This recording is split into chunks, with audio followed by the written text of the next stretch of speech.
Did you press the button? I did. I I did. love when you press the button. The light goes Yes. on. The light goes on in my heart too. And if I can ever remember the name of this show, welcome to another Hope, Power, and Health I know. Clip I wonder if it with should just be HPH. Would that just be easier? HPH. Just sounds cool. I'm in. Yeah, everyone likes to shorten things. Everyone likes hacks too. I think that's what we're going to chat about today. I think so. Yeah. An interesting one that you found that we don't do hot takes here, but I did just find out about this a few minutes ago, and let's like kind of get that live reaction to the concept and how it might relate to other things that people do in their work. But would you mind kicking that off? Yeah, well, I was fascinated by, I think many people have seen me kind of walk around with my weird little armband. Um, Wait. Can you show it? Can can you I bring it to the camera flex? I don't know. for our YouTubers? Whoa. Yeah, so I have been wearing since I started my fitness adventure, the Whoop. I'm a big fan of Whoop. They used to be in my building in Boston. They were a couple, I think that were they a floor above me, below me. They were like floor apart. Whoop went viral, I think, when LeBron started randomly wearing them, and people started like Googling it to be like, well, what is this? The Whoop founding story is actually quite interesting. And so many people like the Whoop because it's faceless. It's just a passive device, kind of like an old school Fitbit. I still like my phone, and so I wear Hmm. both, sometimes weird. Um, but the build up to this is that a man wired his Whoop to his Claude. And like the funny part is to be able to see which coworker gave him the largest like reaction looking at his Whoop. And so I just died over this, thinking about like those moments when your coworkers either, make you so happy like these calls, or when they just drive you absolutely nuts. And your body has all these responses and reactions, and there's interesting ways to be able to do it. So I was teasing Chris and I said, hey, could we do this live on the call? And then I thought about the practicalities of like, we'd have to log into my Whoop and we'd have to run it to a Claude or a Perplexity or something. So I don't know if we could get all the way there, but it might be a really fun test. And Chris giving you like 20 seconds. I mean, what are just your thoughts generally on, this interesting use of new data? Well, here's Ophelia, and she's our dog. I think that she might have some thoughts on this Oh, you concept. want to get the dog on the Uh, podcast? I think she's earned the right. She's been on here Oh, before, is that your thought? and It's so like, a Whoop to Shay can Claude? say hi too. You want me to say hi? Yeah, sure. Come on, She was so excited to show you her haircut, she couldn't even wait. Oh, it's a. Shay, meet Melissa. I know you might not be able to hear her, but How are Hi! you? Ophi, I don't know if she can hear me, but yes. Yeah. oh, okay. Ophi was so excited about her haircut, she literally had to like bust downstairs and show you. No. It's like, oh, Doesn't she look good? With gorgeous fresh cut dog here. yes. Okay, sorry, I'll let you get back No, to it's her. fine. I was going to see if Shay had any thoughts on Whoops. Does she like Whoops Bless and you. wiring them to Claude? Oh, Shay. As we're talking about medical device called Whoop. Have you heard of that? No. Okay. Okay. What's that? It's like a What fitness. does Whoop track? It's a fitness armband without a screen, and so it tracks all of your workout data, kind of like a Fitbit. So Fitbit on your arm, basically. Oh, that's cool. I missed the first part. I didn't realize I had to like lean into here. Oh, I was just seeing if you had any data, any reaction to fitness trackers. The And Shay, for the audience, Oh, this is, I mean, I think it's great, especially like if you're doing like heart rate training and stuff like that. I've never personally done it, but I don't know. Works for a lot of people. Yeah, this man wired his Whoop to Claude so he could figure out which coworker made him react the most. What? Oh my gosh. Well, I already know which coworker makes me laugh the most. I don't need that, but I can understand That'd be cool for something. Isn't that awesome? I love that. I love it. Yeah. So we're thinking about interesting uses of data, and now there's like a whole new level unlock that people can have based on That's leveraging their AI tools and data connected points. oh my gosh. I want to see how people And react. y'all are hearing from an OBGYN, by the way. I want to see how people react to me. Well, I was going to tell Chris we can open up my Whoop and we can see once we figure out how to do this. Heart rate spiked to 200. Why is there a dog? I mean, I've got kids in the background, so that didn't bother me. Yeah, I wonder if that's had an impact on you just now. Oh, 1,000%. Ophelia Yeah. Bedelia. I'm so sorry. No, you're fine. That's We'll get our highest ratings ever. Dog Crashes podcast. Like the little baby. yeah. with the Welcome to walker? Power Healthcare. Wait, baby. are we in the middle of a podcast Totally. Yeah, recording? yeah, Wait, am I going to be on a podcast? yeah. Finally, No. and I got to get you. Speaking Wait, I to... didn't even bring out my podcast voice. Here it is. My name is Dr. Boguslawski. I am an OBGYN. And I've been told before that I have a perfect podcast voice.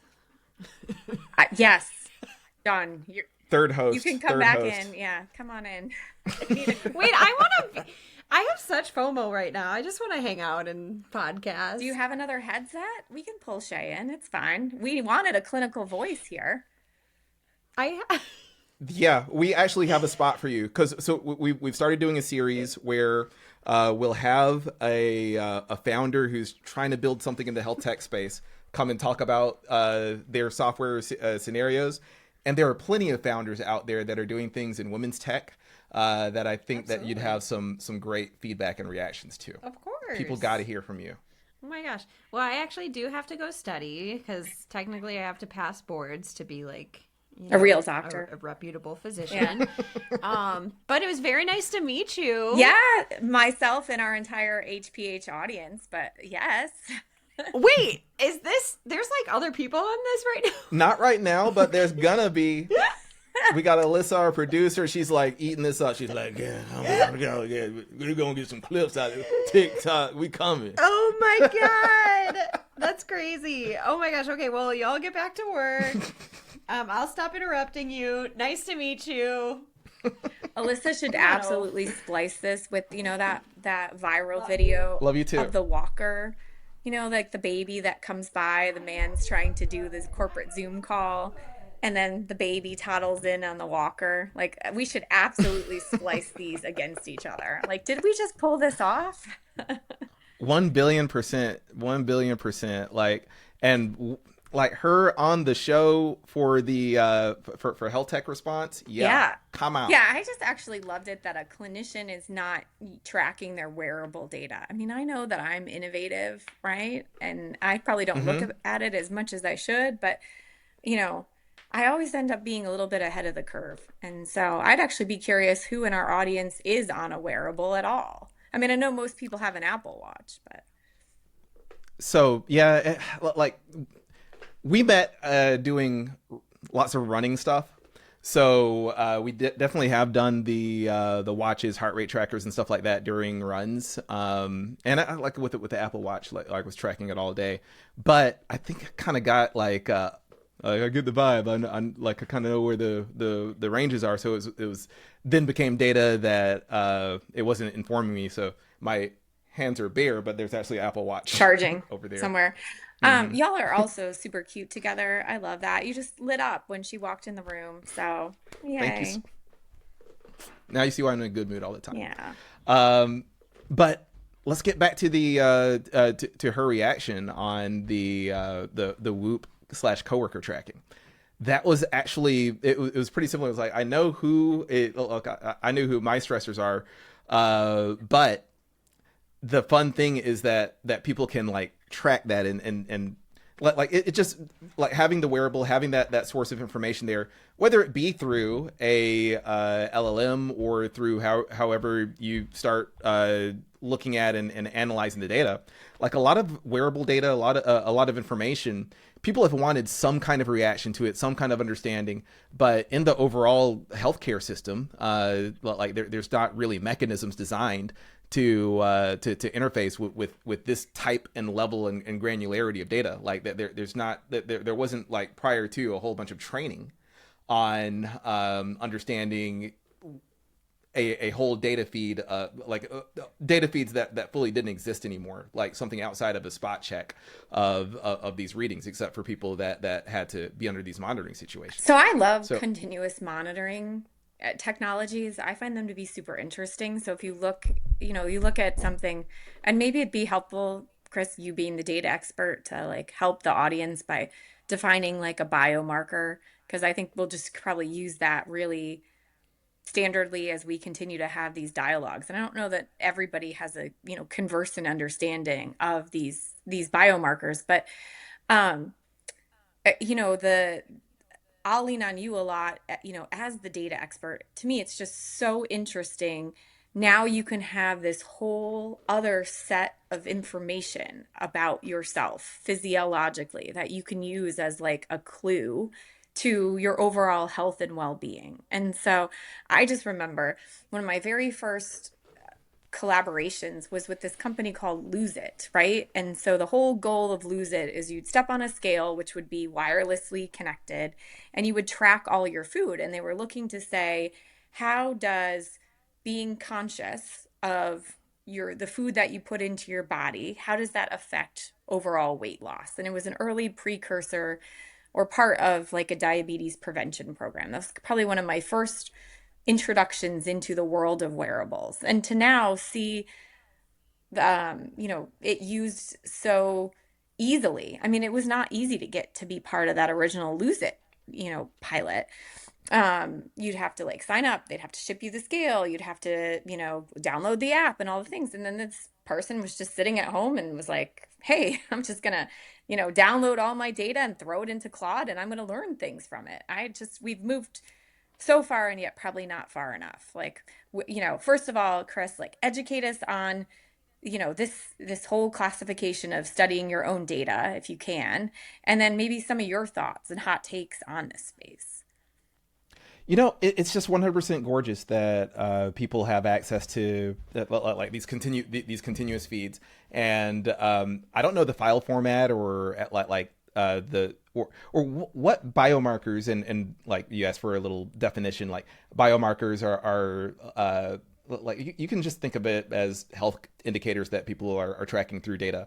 So one example of a biomarker would be when you go to the doctor's office and they store your weight in the electronic health record.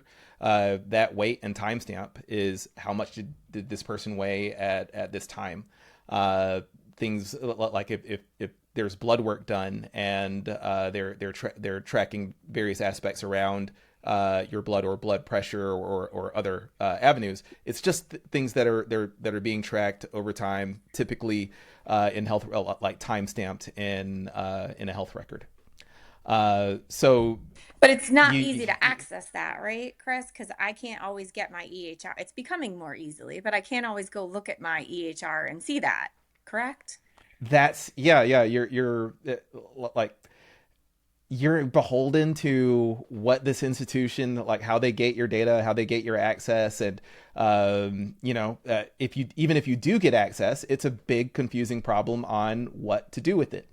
So what portal opens up to me, because like this tracker could be just saving all of this stuff to it gets stored as a CSV, like an old school data storage format. But now there are so many doors open for how you can interpret it. So people are starved for understanding deeper aspects about themselves. I like, this is not the same kind of biomarker, but even like at my time at Wobot Health, we noticed that there was a really high number of people that wanted to, like, they would track their mood today versus the next day and the next day and the next, and they would just use that part of the application to like see, oh well, my mood has been fluctuating this much, and it just naturally leads itself to thinking like, if I'm looking at a line graph of my mood up or down over the past year, I'm going to be thinking about the different causal elements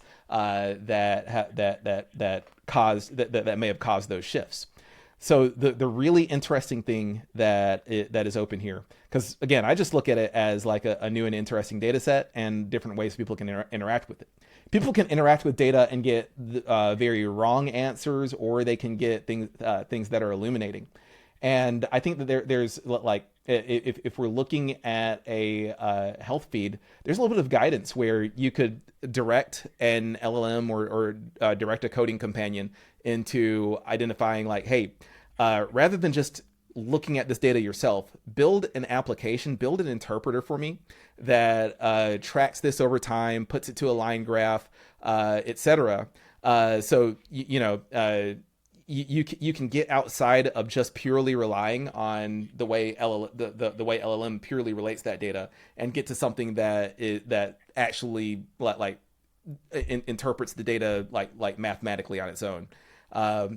That's not something that like I don't have like the full blueprint for that, but it does get me thinking about, we've got wearables, we've got collections of data, we've got people that want to look for causal patterns. We need to provide guidance on how to do that and what to look for. Yeah, I think so too. I mean, it's interesting. I don't think I'm even doing enough with my baseline data that Whoop and the analysis that Whoop provides for me. So I don't know if it's not intended to be a Whoop commercial, although happy to have Whoop sponsor us if they like. But, the way that Whoop Yeah, really, Whoop, y'all know you got that Whoop money. Come on. yeah, the way that it operates is you kind of each day you get to journal, like what happened to you in that day. Because I do think they're trying to help. That the data has to be going somewhere, Chris, right? Like, I mean, I don't know what their exact intents are. The other thing you're now allowed to do is you can upload your test results, your blood, different blood levels and different blood markers, and you can even order a whole lab panel through Whoop if it's actually I think through LabCorp or something, but it's quite interesting to like to start to look at some of this stuff. I did it more because I wanted to like better understand my sleep patterns. I've been watching my sleep Mm-hmm. score, but I am really interested in the labs and how do I feel each day. And now I'm very interested in seeing which coworkers I react to or clients. I think I'm going to try to do this. You know, that's again, I'm thinking about like Shay and her expertise in medicine and hands-on clients and things like that, and knowing the types of things and patterns to look for.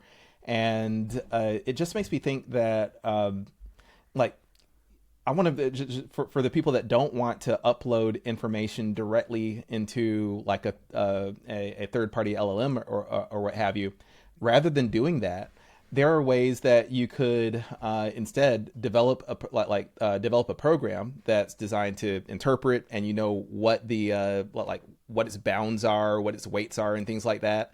And then you have something that you can run locally that gives you that information without having to share it with third parties. So I see kind of a future where I don't know all the changes that are going to happen within like the four walls of hospitals and things like that. But when it comes to doctors and clinicians and others who now have access to analytic tools and analytic development that they just simply didn't have time for, but before like LLM assisted coding was available, I do see a future. Like, I hope that people are communicating about these things and sharing about them, and people like borrow from each other's insights to build out personal monitoring systems that are relevant to them. Yeah, and I think I'd be curious, like, what other third-party tools or non-third-party tools do you recommend for people that might want to build programs? I feel like the only places I'm building programs on today are like, Codex or Claude Code or something like that. So how do you Ooh. avoid the big third parties if you want to make a program?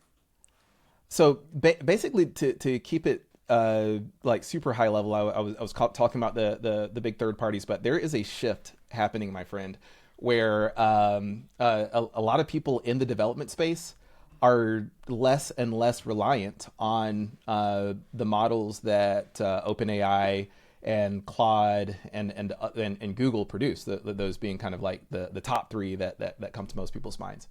There's just a bit that like there's a big resurgence on the open source side of LLM based models, and Why? what is because it's extremely it's increasingly expensive to access these third parties. If you're in like if you are in the enterprise space, then those costs start you Multiplying. start becoming keenly aware of them. Yeah, Yeah. like even the token maxers of last year, the people that were advocating that companies should spend more on these on AI assisted development, they're putting a pause on it. Even Meta itself has called for restrictions for their workers because they're just spending so much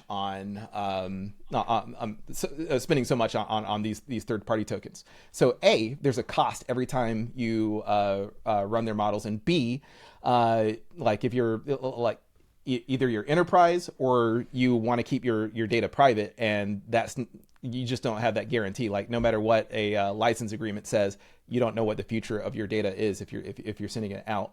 And C, there's just a massive increase in the capability of a lot of these models.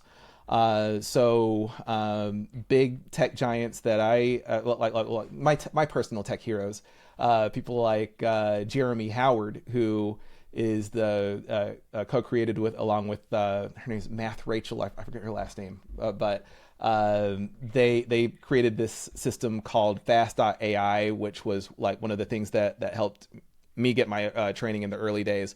Uh, they're they're just announcing like how effective a lot of these open models are, and how they're replacing a lot of their prior coding tasks with open source tools.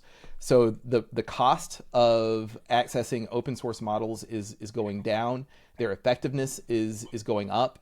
And you know there are weeks honestly where I can count on one hand the times that I've used one of the frontier models, just because I'm just getting really fast results and easy results out of the open source approaches. Oh, good for you saving money because I think my subscription counts over $200 on, the models now that I'm just basically using to design my house or, make my, Interesting. I mean, so it does make a lot of my work easier, but I've never spent more than $20 oh no, on I them. always buy up. I am a premium lady. I'm premium freaking everything. Top Top shelf. top dollar Yeah, bottle. it's top shelf. Yes. No, no, yeah, I didn't like that I couldn't make as many pictures as I wanted on the $20 version, so I bought up.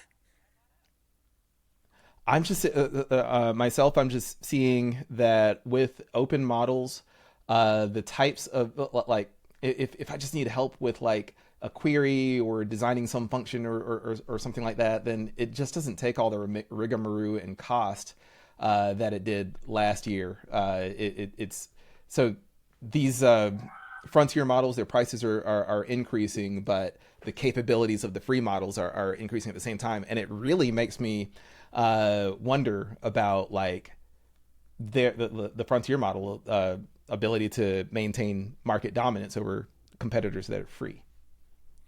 Yeah, and hopefully you don't have to be an expert like you to go and leverage them. So, it took me a while to jump into AI, and now that I'm in, I'm like really in, but it'll be, maybe I can try a non-frontier model as well and see how I do. Okay.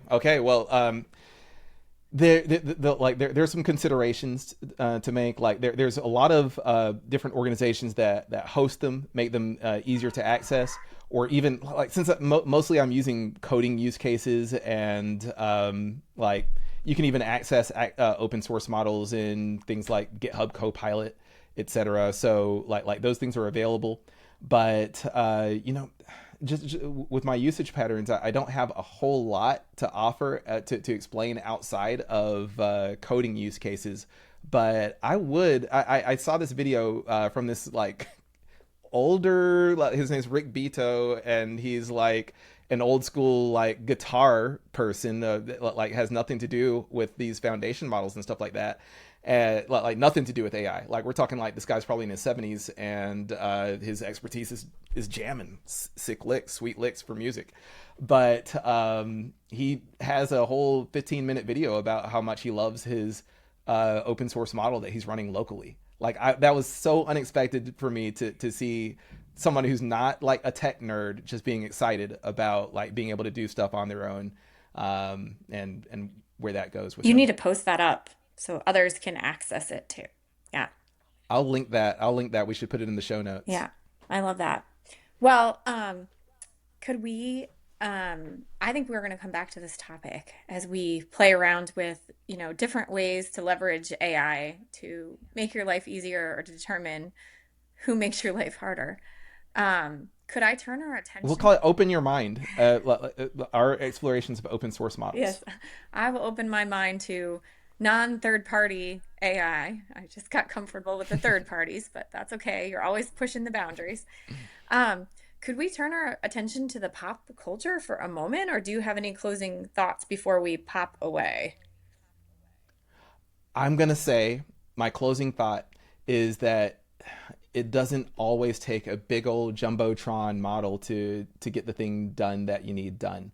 So one of my tried and true open source modeling things that have stuck with me is this system called BERT topic. Like the models that it uses are less than a billion parameters big, so we're talking what people call small language model territory. But even today, even like among my largest health plan client, things that we're able to do with that model, even in 2026, this has been available since 2020. But like we're just making huge differences, and I'll be able to talk about it in the future. But just saying, don't like look at all of the use cases available. Look at all of the like leave no stone unturned in trying to find that value and that proper cost benefit ratio. I love it. That's my final thought. Pop culture time. So I will pop off, and I have jumped back into the 90s with on Prime Video. L for it's the precursor to the Legally Blonde movie. Um, I saw that advertised. What's it about? okay, it's like a teenage L, so it's probably a little bit younger genre than I should be watching, but oh, the nostalgia, the music. I mean, Cranberries, the Plaid, the Seattle, angsty teen. I mean, it references to Smells Like Teen Spirit. It is just a nostalgia. It's, kind of reminds me a little bit of Stranger Things without the horror. Like it's all the nostalgia. It's worth a, it's worth a little binge potentially. I want to hear about Teenage Melissa. Were you a grunge girly? No. No. What was your scene teenage years? It was like a little bit mixed. So I kind of jumped between different areas. And I want to hear about yours too. But I was like in three different sports. So oftentimes the dress code would be whatever the sports team would recommend. And kind of jumped between different groups too, like slightly nerdy, but then my family's always like, we think you were very nerdy, but also like really love to have like a good time and like I had like a nice group of friends and two younger sisters too. So usually some of their friend group was always floating around our house, and it's been a summer of nostalgia a little bit for me because I'm basically taking my kids every day to this pool club that my sister's friends are all at. So it's like I see their parents, I see them. It's so cute. Sports. I shouldn't be surprised about that. Like you got the camaraderie, you got the flexing you were doing. Like okay, that sporty side makes sense to me. And mine deep on the nerd side, I guess. Yeah. Like I would have guessed like I band. No? music? No, no, sadly, yeah, there's overlap, but the band geeks were a little bit separate from us. They were higher on the social ladder. Oh We no. were. We must bring pictures. We need some pictures. Yeah, I do. I'll I do. I'll search for Yeah. pictures, My mom but it just was brought like, our my intro to college yearbook when I joined my sorority, which also may give you a clue, right? She's like, "Oh, here's your sorority entrance yearbook." And I was like, "Oh, my hair was short." It was like very short. Yeah. can't wait. I'm gonna hunt for these. And let's see our pastimes. We liked pizza, Dungeons and Dragons. We did go to shows. Like there in Mobile, Alabama, there was like a really like I don't know why it was so in depth, but we had a deep punk scene down there. So that was kind of the times was going to shows. There's a lot of local music going on. Like I wasn't in bands. I didn't even learn how to play music until my mid 30s. Fascinating. But One yeah, thing I yeah. do remember is those little butterfly hair clip things. You would like put a little you remember those? Maybe we're different. Mm-hmm. You put like the little butterflies in your Little teeth. hair, and then you'd wear like the baggy jeans with the tank tops. I mean, like, oh my God. My daughter wears some of this stuff, but it's different now. Like the style is very different. Mine was baggy Dickies. Hmm. Hmm. There was a whole hiking boot era too, where people like wore Tims and little hiking boots, and I was like, this is a weird vibe, but fine. Well, thank you.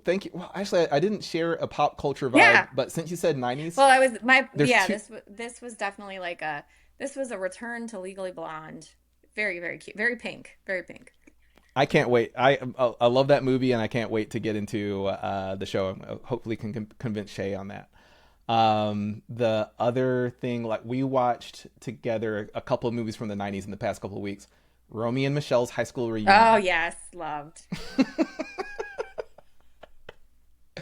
Sound the soundtrack, everything was like familiar too. Like I felt like I was watching a movie that came out last year, except it just I don't know, just there's a little more heart and soul in it. I can't quite put my finger on it, No, but there was something that I liked well, about the movie so much. here's what someone was saying. They're now building these movies that are like less interesting because they realize people are on screens at the same time, so they don't make the plot as hard.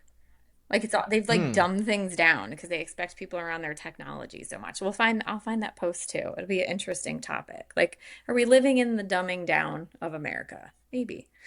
But I must jet. So we got to Must jet. we got to turn to the '90s. Yes. Back to the 90s. Seattle grunge, plaid, all the things. Yes, like when you were describing that, I was like, oh my god, was she wearing? No. Well, I mean, not sadly. The answer was no, but like that would have been funny to me. I grew up in Connecticut. Does that help? Like, it's still plaid, but it's preppy, I guess.